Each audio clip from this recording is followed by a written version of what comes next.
Diqqat e'lon. O'zbekiston Respublikasi Ichki ishlar vazirligi Namangan akademik litseyi umumta'lim muassasalarining 9-sinf bitiruvchilarini o'qishga taklif etadi.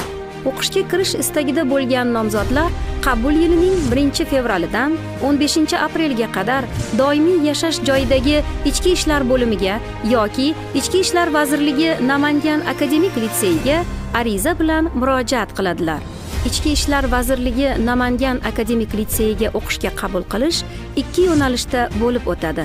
Birinchi yo'nalish ijtimoiy gumanitar fanlar yo'nalishi. Ikkinchi yo'nalish O'zbekiston Respublikasi Prezidentining 2025-yil 22-yanvardagi raqamli texnologiyalar vositasida sodir etiladigan jinoyatlarga qarshi kurashish sohasi uchun professional kadrlar tayyorlash tizimini joriy etish chora-tadbirlari to'g'risidagi qarori bilan yangi ochilgan aniq fanlar axborot xavfsizligi yo'nalishi.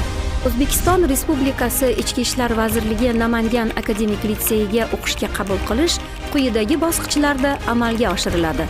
Dastlabki tanlov, maxsus professional tanlov, test sinovlari. Dastlabki tanlov.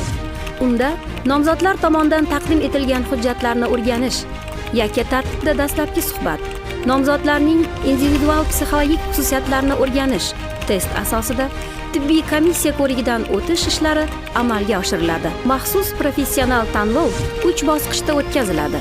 Unda yozma ish, ya'ni diktant orqali orfografik va punktuatsion savobxonlik darajasi aniqlanadi.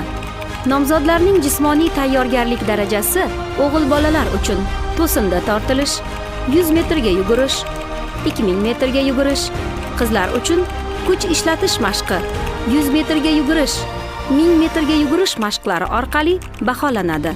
Yakka tartibdagi yakuniy suhbat. Yakka tartibdagi yakuniy suhbat ona tili va adabiyot, tarix va huquqshunoslik yoki tarbiya fanlaridan bo'lib o'tadi. Yakuniy bosqich test sinovlari bo'lib, ushbu sinovlar davlat tili, rus tili va qoraqalpoq tillarida topshirilishi mumkin.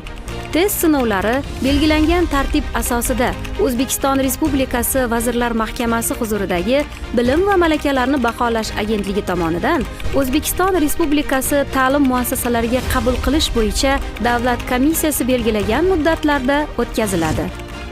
Mandat test natijalariga ko'ra belgilangan kvotaga binoan e'lon qilinadi. Litsey bitiruvchilariga belgilangan tartibdagi akademik litsey diplomi topshiriladi. Eslatib o'tamiz. Arizalarni qabul qilish joriy yilning 1-fevralidan 15-aprel kuniga qadar amalga oshiriladi. Murojaat uchun telefon 99 869 211 70 05.